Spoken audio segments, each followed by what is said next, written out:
Welcome to Cultural Catalyst, the podcast that shines a light on the creative visionaries working behind the scenes in arts and entertainment. I'm your host, Allison McNeil, CEO and founder of McNeil Creative Enterprises. With over 20 years of experience advocating for equity and sustainable growth in the arts and entertainment, I've seen firsthand the power of the behind-the-scenes creatives. Here on Cultural Catalyst, the creatives behind the curtain take center stage. Let's celebrate the people who make the magic happen. Let's dive in. Today, I'm excited to welcome theater leader and cultural changemaker Kimberly E. Douglas to Cultural Catalyst. Kimberly is currently the managing director at Woolly Mammoth Theater Company and a force for cultural transformation in the Washington, D.C. metropolitan area. A proud graduate of Duke Ellington School of the Arts and Howard University, Kimberly spent 15 years building the Art Theater into a cultural beacon east of the river.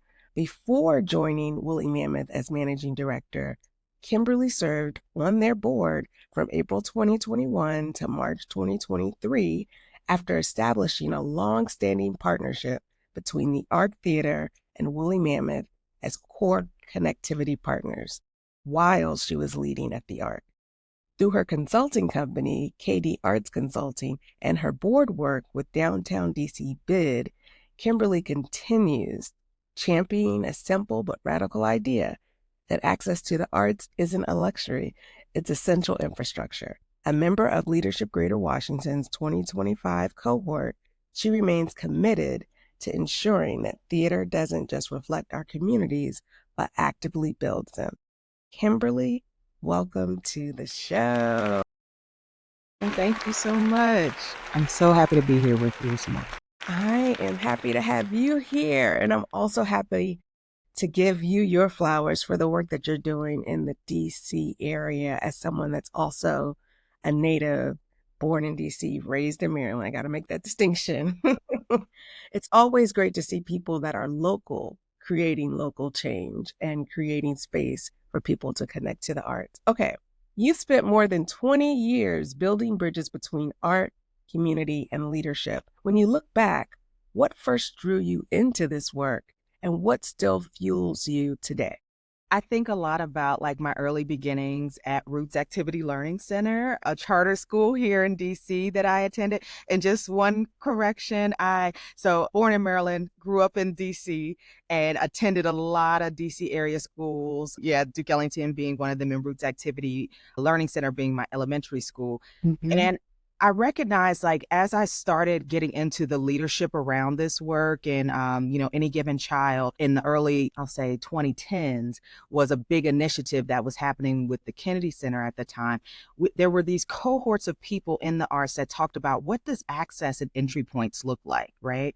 And so I realized, like, me being at Roots, a school centered in educating Black and brown children, making sure that we knew our history, but also creating an environment where the arts were infused very early in this educational curriculum, really, to me, started a movement of young folks in the 80s and when this school was established that showed the priority in making sure that the arts created a real well-rounded person.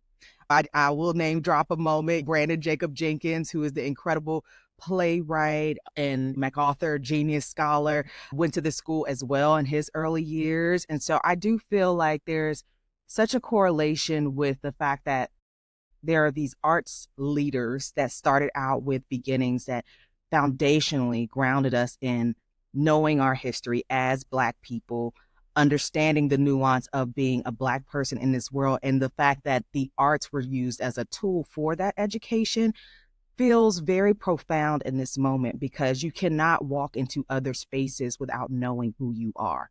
And being in the arts and seeing it on stage and seeing yourself, as well as, other stories that impact the world around you.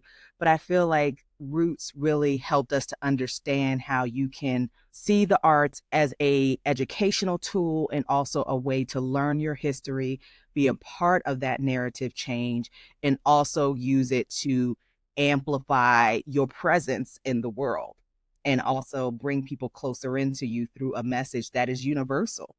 So that's the first part of, I feel like, this origin story of why I am so enamored, so in love with the arts, because I am somebody like I never felt like I fit in anywhere. I always did my own thing. And also, I will just name and give my mom her flowers. She is the first creative entrepreneur I got to see in my life. She was inspired to start her own company, Sparkle Unlimited. And I literally got to see her be a producer in real time. And I was that kid backstage watching her build a show from the ground up, negotiating with vendors, constantly nurturing young people and helping them to find their way and helping them to understand how they had impact in the world, and always being so affirmative. And that's something to this day, like I see how my mom, even in her retirement, navigates the world. And it's always with, look, a lot of razzle dazzle and a lot of joy, but also firmness. She knows who she is. And she said, you're going to give me what I want, but also I'm going to show you how great I am. And I'm going to show it with a smile and do it. And you won't even recognize the fact that you're talking to somebody great that cares, but also I am somebody that has a lot of power within me to speak in front of anybody, to show up in a way that makes people feel closer to them. And I feel like that's an art in itself, to have that level of charm, to be able to negotiate, to stand in front of people, and to really bring them in closer. So I definitely want to say those two things, like early beginnings. And I will tell you, teachers are so important. I had so many great teachers in my life from an early age who they just helped me feel a sense of belonging. They helped me feel seen in times when some people might refer to me as an outcast. In a sense, I had that term, but I was like, maybe I'm just radically rebellious against infrastructure that wants to contain me and wants to tell me I need to show up in this way that makes people comfortable. And I think that's something that you develop as an artist, to learn how to show up in your true self, and also learn how to engage the world and bring them in closer to you. Like when I was at Duke Ellington, I felt definitely like a small fish. There's so many talented people. And so what I found was my strength, I'm a producer. I know how to bring people together. I know how to make things happen. And it's not always the real shiny thing, of course, until it's done. But the reality is it still has the impact, because even to this day, those artists that I'm seeing out in the world, those that know me know Kim is going to get it done. If Kim wants me to be a part of a project, they know it's going to be something where there's a lot of care involved, but also that there's professionalism at the table.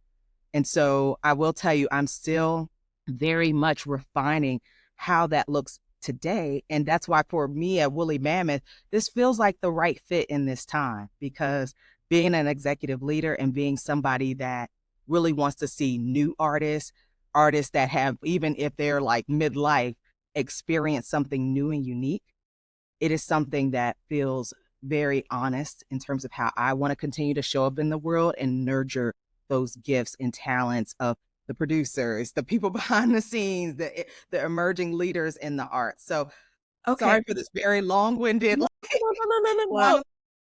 but No, yeah. you know what?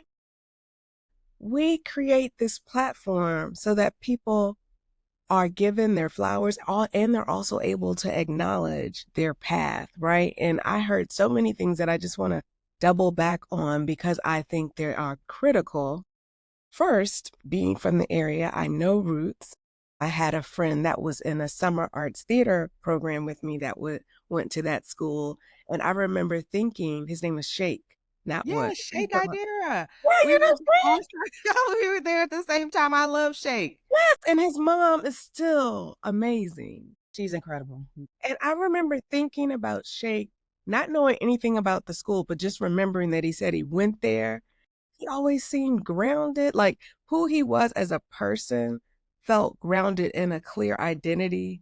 I mean, of being a Black boy. Yeah, that connection. And even Shake winded up going to Duke Ellington, Yes, being an incredible designer, technician. I think he has his own company now, that's out right. in the world doing great things. But no, you're so right. Like him being affirmed as a young Black man and Yes, navigating this space to show up fully in his true self, and also finding a path that aligns with that are unique gifts to him. Like that takes a level of courage to explore a path that you're not necessarily, I'll just say this, because in theater arts community, there's a lot of gatekeeping.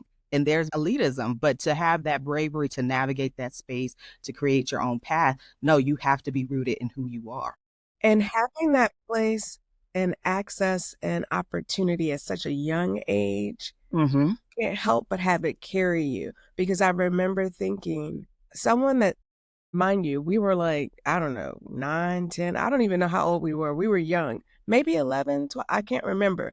Young enough to recognize the distinction, but also to see, as you talk about it as a grown person having gone there, how its through line supports you along the way, because it shows you you matter, you deserve to be here, and you have a way to contribute to the world. For those that are listening that may have heard Kimberly say Duke Ellington a few times and might not know exactly what that is, I just want to quickly name that high school in DC is an incredible performing arts school that has graduated so many people that continue to work in arts and entertainment today. We'll make sure to link that school to your show into your show notes so that you can learn about spaces that cultivate creativity at a young age, because it helps you believe that these things are possible. You also mentioned your mom, who Yeah. was also the manifestation of what you could become.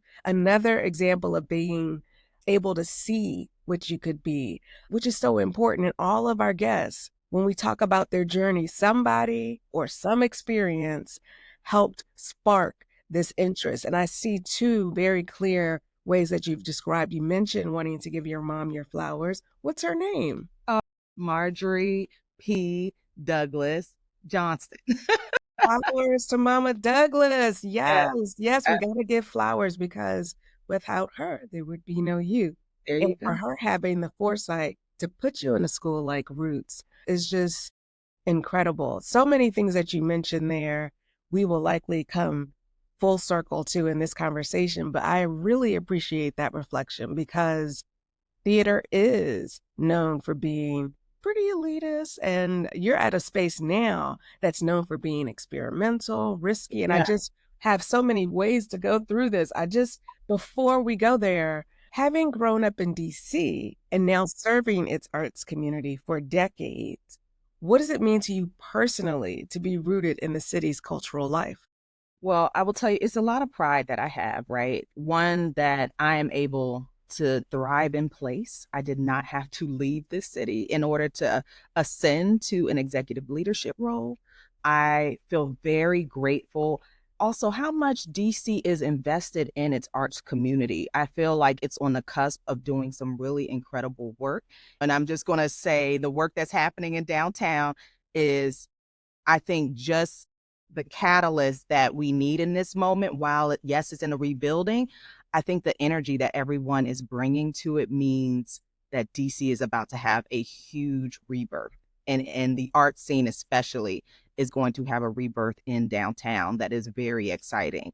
I love that I've been able to see the city go through a lot of different iterations of, like, from migrating from U Street, hanging out there, to that intersection of 14th, to hanging out in Northeast at the Atlas, and so many other great institutions. And even, yeah, seeing the development east of the river that's happening, right? Like that whole Sycamore and Oak, and, Monumental Sports being in that area. Like, honestly, I've never felt so much joy being connected to all these different incredible art entities, that a lot of them have different interests and focus, but it's all about, like, giving those DC artists that platform, and Uh-huh. also making sure that for those that have a national footprint, that we are also bringing along other local venues and artists to give them that step or opportunity, right? And I think it's something we can't lose touch with in this moment.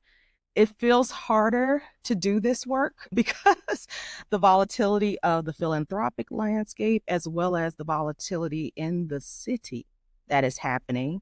And when I use that word volatility, it's not to use it lightly, because no, I do not feel danger, but the resonance of there being perceived danger is impacting the work that we do in the arts. So Mhm. that's truly what I mean. And also, what I want artists to know is that we are all being very courageous. And I just commend all of us for really stepping up and encouraging folks. Like, not only is it about the arts venues, it is about all the other entities that we touch, right? Restaurant, retail, tourism, that we all have to be that united front to bring folks together in this moment. And we have that power. And I think that's something we can't lose sight of, despite being told we need to silence our voices a little more. We need to change our messages. Like, no, the message is fine. And also, our voices are loud. They can be louder, but we can continue to figure out new pathways to impact how people are having an entry point to the work, whether that's using our venues as sites where people want to just convene, create a party, create another opportunity to collaborate with someone. I just feel like folks investing in having, in essence, those third spaces where artists and community leaders and people are coming together and having those important conversations are essential to this city right now, and also something that is going to help us grow through this very tough moment that feels like, look, it is never ending, right? And especially being a Black woman in this seat, the realities of that. Like, it's so funny. I this word is used a lot, like infiltrating spaces that people are not ready for me in those spaces. And I am like, well, I'm here and this is how I show up naturally. And it also means, like, when you see me coming, it's always going to be about how can I do the work in a bigger way, in a better way, to really move something forward. And I hope people feel that as I'm navigating the DC region, but it is something I think about a lot because the work, again, it's, while it's thrilling to produce in this moment, it also is hard on a lot of different levels. And especially to your point, I work with a new work theater that is an incubator for new art. We do very risky, adventurous theater, courageous theater. We like to use that term. And it is not an easy moment to find that balance, but it is something that's very important to the work. And I apologize for getting in there. I gotta say, again, you've dropped so many gems that I think are important to name distinctly for our listeners.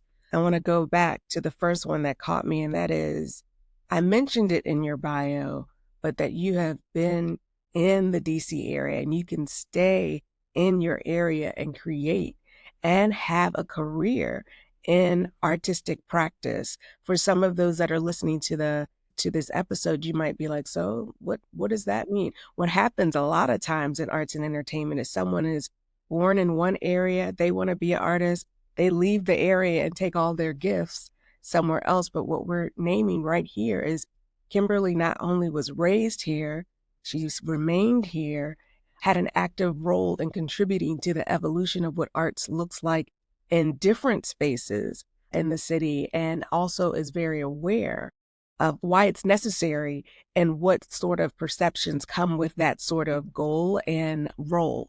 As someone that also has, I like to say, tried to lead with the intentions of creating roadmaps and removing roadblocks and highlighting blind spots, it's the same. When you see me coming, or you hear my name, or you see it associated with something, it's usually in service to one of those things. And I think being so clear about that and committed to it consistently over your time in the DC area excites me as someone that is from here, but also as an example of what a theater leader or an arts leader could look like. So thank you again. Like, flowers. I don't invite anybody on these episodes. There are reasons, and here we're talking a lot about place and space, really being clear about where you are and how where you are and who you are directly contribute to the way you lead and how you navigate the climate that we're in. And so I just want to say, because as I talked about earlier, while at the ARC, you weren't just running productions, you're managing staff, fundraising, upgrading facilities, curating programming for 15 years. What did that chapter about leadership, longevity, and community trust mean for you? Man. Well, I will tell you that I got to, over this 15-year period, I got to go through several evolutions in my roles there, right? I started out as a production manager where it was purely about navigating the transactional nature of rentals and helping to be that producer to ensure, of course, the customer service and the quality of the event happened, right? But then the role took a shift and it was like, oh, now you're the director of theater operations and programming. So that required me to evolve, required me to put on a leadership hat that now was introducing me into the development space.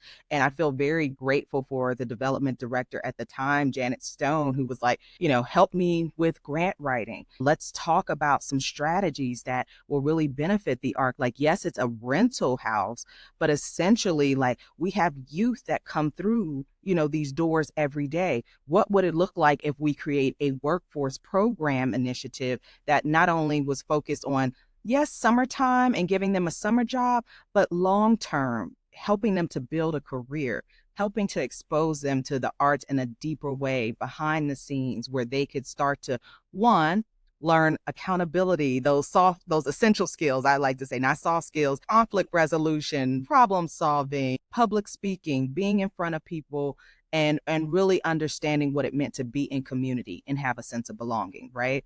I'll say the third iteration of my time required me to, and this is going to go into some pandemic experience, one, to break away from the norms of what I knew. And this is where, to me, innovation started to come into play. Like, what does it look like to build and produce programming that audiences can respond to? Like, I feel very proud, like I established a double time jazz program, had some really incredible artists, like the artists we featured, Snarky Puppy. We had Robert Glasper at one point, and a lot of like kind of known artists on the jazz scene.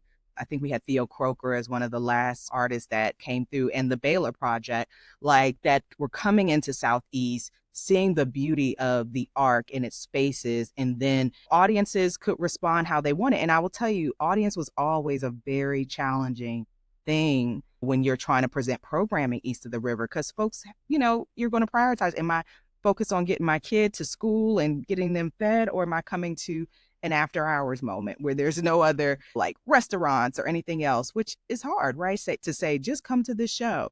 And also, at the time, construction was happening at the ARC, which was tricky because I had never run a black box theater. There were so many learnings. And also, I found like it was a great entry point for a lot of community folks who felt less intimidated by utilizing that black box space versus trying to bring in a large scale production into a 365 seat theater.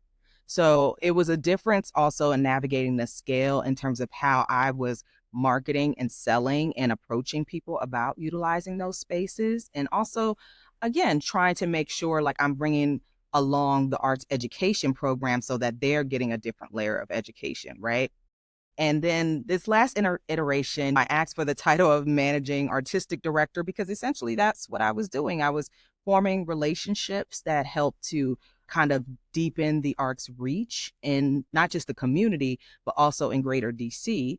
And also working through a lot of the business that was happening at the time with activating that black box. So that was creating the partnership with Woolly Mammoth Theater Company. We had a partnership with Mosaic Theater Company at the time. And then through the pandemic, figuring out how our community space could offer virtual services that not only kept our programming going, but then created more deeper touch points for folks to start to consume the art, and also for our youth, to keep the pipeline going so that they were learning a new skill. So I will tell you, it's so funny. I tell folks all the time, like, I'm like, I did my best work unsupervised because there was a time where, and not to say that, everybody was just letting me run rogue, because these moments happen in deep conversation, because it was always about how are we bringing in money for the institution so that it's sustainable, and also like what does this look like in terms of the grant process that we need to make sure is a priority for the organization, because again, you can't deny the impact of having that funder that is supportive of a goal and a mission that's going to help you to see a vision forward. And I will tell you, so many incredible funders like that I got to know over the years really saw the vision and appreciated it on such a large scale that to me was so rewarding and making the work seem a little bit easier during this time.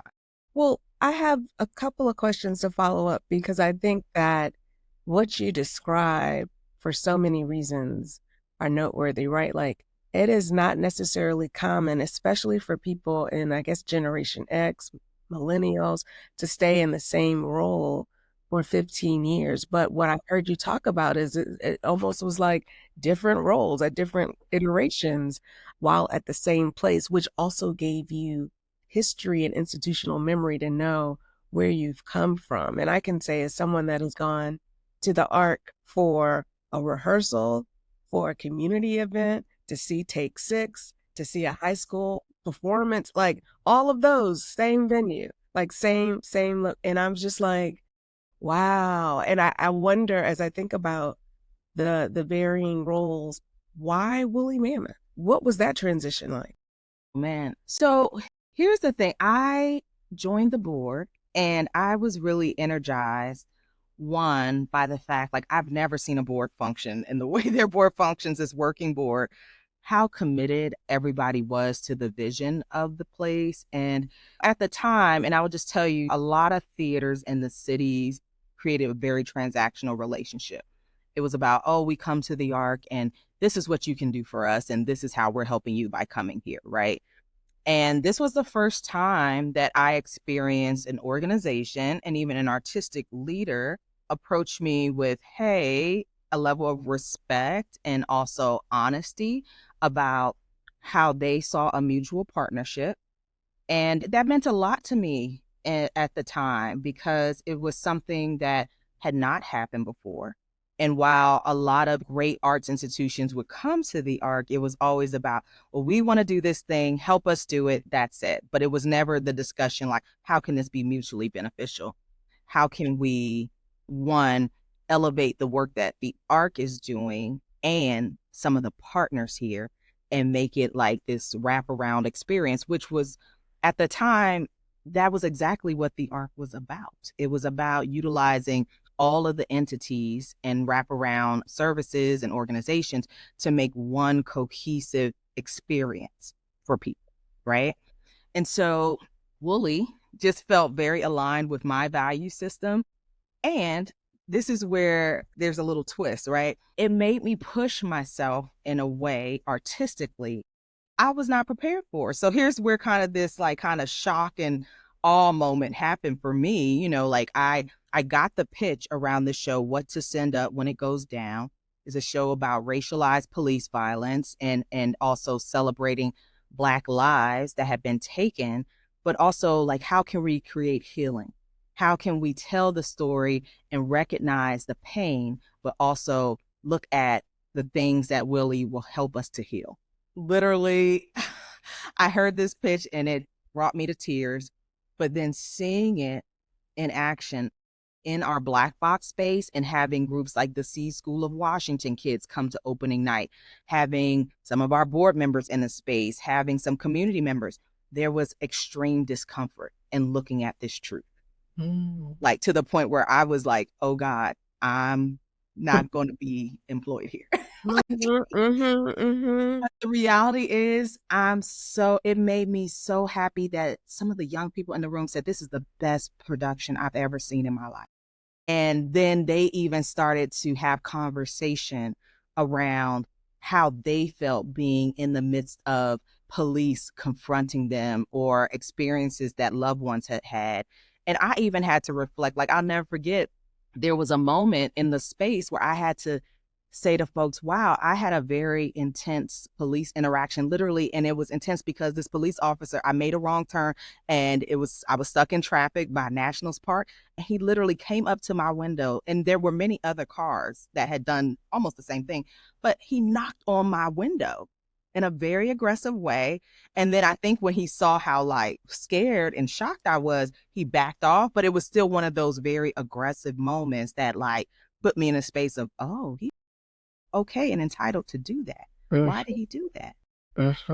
And it made me recognize like that play in particular help folks to not only understand their feelings when they are confronted with this behavior and also this injustice, but also like you have tools to navigate through this moment, and it encouraged people to know you're right. So that's where for me there was a turn where Woolly became a priority in a way that I didn't know I needed in my life. And also, I'm a person, I believe in truth, and I believe in wanting to tell those important stories that are going to impact and change a life. And I realized like I would be in a box if I stayed where I was. And Woolly, although again, it's one of those moments, it was like Woolly felt the most aligned with the values of who I am and also who I'm aspiring to be as an adult in this world, and also an arts activist and leader. And so it naturally felt like a good pivot for me and also I was waiting for that next step to go into executive leadership. So I felt primed for it. And I also was like, there's no other space in this country where I would get to work and do this hard work with people that care so deeply about the art. And that felt important to me at this stage in my life. Now, do I have another 10 years? I don't know.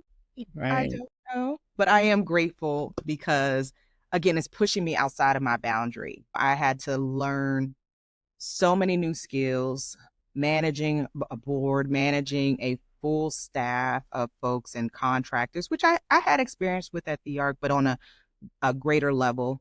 And also just making sure that the work is staying true to who we are, yeah, still aspiring and growing to be as an organization.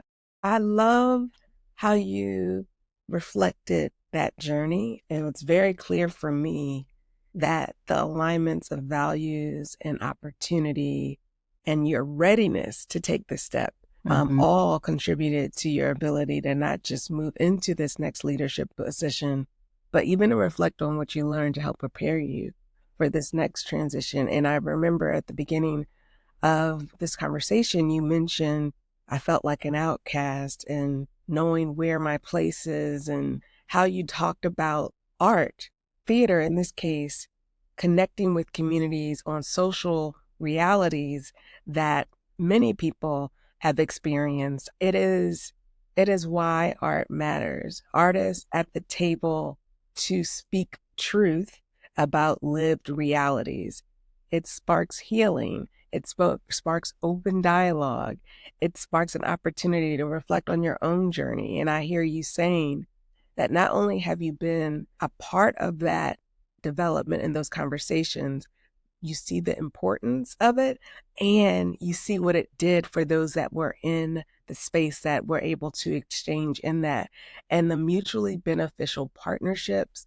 I am so glad that you articulated what it looked like in real time, right? Sometimes we hear the word community engagement or outreach, which I'm like, I don't like outreach because that infers a certain way of connecting, but like the way you describe how you knew that Woolly Mammoth would be a good partner for the ARC, but then ultimately for your evolution. It's just rewarding to hear that that opportunity existed, and that you, as a evolved leader and a self-aware leader, were ready to make that evolution and step into another part that sounds like a natural progression based on the way you talked about it.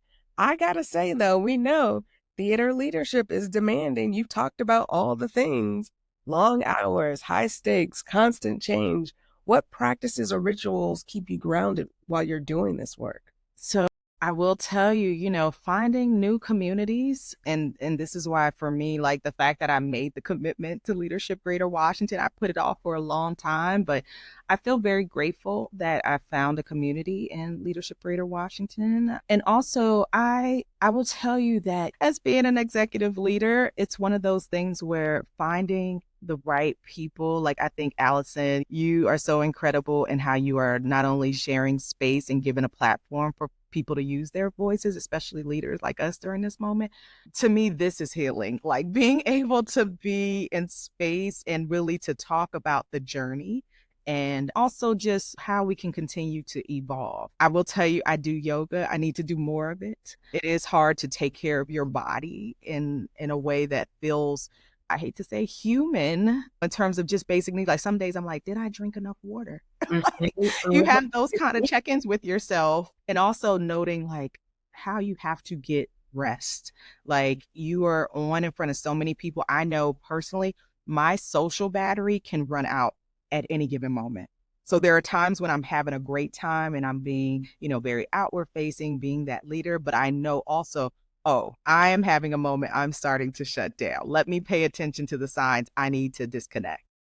And that's also knowing when to hold those boundaries. And I recognize that's a hard thing for a lot of women, a lot of Black women to do, is to set boundaries for yourself. And it's not just boundaries in terms of access, it's boundaries in terms of who you allow to hold space with you, how you allow those interactions to really, I'll say, support you in the toughest of moments. And here's the thing, I had to recognize there are some friends who will never understand the issues of being an executive leader, and that's okay. Mm-hmm. But also you have to recognize when that support isn't there, you cannot hold those kind of conversations with that individual, because also the negative impact of that and not feeling seen or heard or being dismissed can also cause challenges down the road for yourself. I also just think a lot about so many folks are creating those wellness spaces that I'm just so proud of, where Black and brown folks can be in community and have safe space to share in their experience and also get those tools. I know there was a recent event or an event coming up this weekend. I know I'm like, oh my gosh, I wish I knew about it earlier, but I think Taraji P. Henson is sponsoring it. And yeah, look, I can send you the link to that, but because I'm blanking on the name of it. But again, like, people are, I'll say this, not shrinking from telling the truth of what they're navigating in this moment. And that also feels very healing, right? Because there's a time where a lot of people are like, we're going to just suffer through it. Mm-hmm. And we're just going to get through it. Because for them, it was like, oh, if I'm holding it together, it's not showing that a leader is being vulnerable. I'm not showing weakness. But the reality of it is, the best leaders are vulnerable in the most authentic ways. That's right. And you have to be able to tell people, I need a moment to pause for myself. I need a moment to be uninterrupted. And I also require you to show a level of respect and also care for me. Not that I'm trying to pull on your energy, but the reality is I am human. And I think those are some of the things that I value the most in how I take care of myself in this moment. I don't always get it right. It's still an ever evolving process and thing that I'm paying attention to within myself, but it is something I'm very cognizant of. And I'm like, okay, you didn't get it right today, but what can you do tomorrow? So it's always about, having that resilience, that grit, where you're like, okay, it didn't work well today, but guess what? There's tomorrow. Mm-hmm. I'll figure it, or I won't. Exactly. and being at peace with it. Some people like let that energy, that angst, get them into a space where they work themselves up into this fear. And I refuse to be that person. I said no. And what I hear you talking about, and I know this is critical for leadership, is self-awareness and another insight into what you need, what your body needs, and then listening to that, which some might say, oh, I'm self-aware, but no, it's the ability to access that which is working, that which might not be working, and then figure out, okay, do I want to change it, and how will I go about making that change? And I think that you talked about it in such an honest way. Like, I might not always get it right, or maybe it didn't work today. It'll have to work tomorrow. That was one of the biggest lessons that I feel like I learned in this field in particularly, because from one point to another, things can change. Flexibility is paramount. And I think growing up in the area, seeing the opportunities to engage in art spaces like the ones that you've created make it possible for people to see that possibility for their own lives. And so knowing that you, through your work, remain committed to DC arts leadership, stay connected in spaces that fuel your own restoration is just an incredible example for our listeners when thinking about what it means to be in this work and how you can do both and how you can be dynamic in your vision, thoughtful in your delivery, and restorative in your own care. And so, Kimberly, I really want to thank you for all that you do, not just do though, all that you are. And I cannot wait for the listeners to hear this episode because I'm leaving this conversation just feeling like a sister in the movement. Like, we got this. Like, it's going to be okay. Right, It's right. going to be okay. And you know your people when you see them, like not just by what they do, how they do it, how they speak about it. And I am so inspired by what you shared with us today.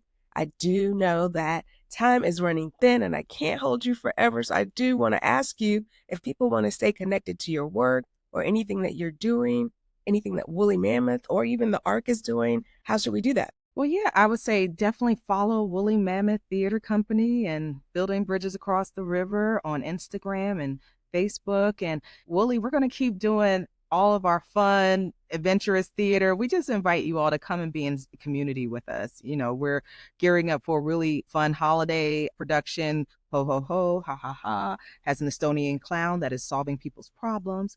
But we just have so many great shows coming up the pipeline. I just want folks to follow Woolly Mammoth, engage with us, stop by, just come hang out. So many great things to do there. And Woolly is also a place that is distinctly unique for the type of environment that it creates. Like when I've gone to see shows there in the past, I've done everything from laugh to cry to think about my own life. But then also the way that you all have those talkbacks where you're speaking with community leaders about the content. It's just so deliberate, and the programming is so diverse that you will find your way in one of the pieces. I find myself thinking there's spaces around the country where Broadway productions are getting workshopped. And I remember I've seen at least 3 or 4 right at Woolly. I'm thinking of Stick Fly. There were a few others that I remember seeing and then going. And so anyway, anybody listening to this, if you're in the DC area or you're ever in the DC area, make sure to check out Woolly Mammoth Theater Company, what they're doing. Keep in touch with art as always. And thank you for being a listener to this podcast. All right, until the next time, take care, everybody. Thank you for tuning in to Cultural Catalyst. If you enjoyed today's episode, make sure to subscribe to the podcast and follow us for more inspiring stories from the world of arts and entertainment. You can find me on social media at MCE Arts and Allison T. McNeil on LinkedIn. Please leave a review and tune in to our next episode for more creatives behind the curtain. See you next time.